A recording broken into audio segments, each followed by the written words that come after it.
il y a 3 ans, du coup, j'ai fêté en boîte de nuit avec mes amis la fin de mes examens et j'ai été victime en fait de soumission chimique, de séquestration et d'un double viol par des militaires. Et suite à ça, je me suis pas du tout sentie en sécurité et un peu abandonnée par la justice. Et donc j'ai créé en fait ce porte-clés pour moi, pour en fait me sentir davantage en sécurité. Il y a plusieurs outils sur ce porte-clés. Notamment, on peut voir le QR code de contact d'urgence. C'est un QR code qui en fait permet d'avoir comme un calepin de numéro de téléphone personnalisé en cas de situation où il n'y a plus de batterie ou juste on t'a volé ton téléphone ou tu vas appeler un taxi pour entrer. Ensuite, on a le bouton d'alarme.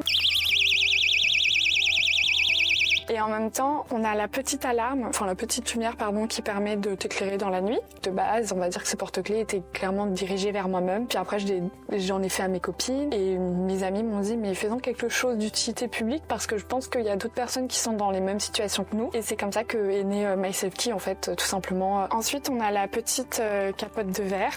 Tout simplement réutilisable, lavable et en fait super pratique parce qu'on la range dans une petite pochette. Tu vas venir protéger ton verre comme ceci. Tu mets ta paille et puis ce qui est pratique c'est que du coup tu peux profiter de ta soirée ou de tes moments festifs sans te sentir obligé de vérifier ton verre toutes les 5 minutes. Là c'est la première version et l'objectif c'est d'innover, de rajouter des outils, des fonctionnalités et d'en faire même peut-être quelque chose d'encore plus compact. Et est-ce que tu peux me parler de cette clé ? Alors en fait, cette clé, elle va être connectée à une application qui s'appelle SafeHub, cofondée par Tristan et d'autres personnes, qui vont héberger en fait la technologie de la clé. Et tout simplement, on va appuyer sur la clé et on va recevoir une notification. Et donc au moment où on reçoit ce SOS de Léa, on a accès à sa localisation précise en temps réel. On peut l'appeler, envoyer un SMS d'urgence ou même ouvrir l'itinéraire Google Maps pour aller à sa rencontre pour pouvoir l'aider.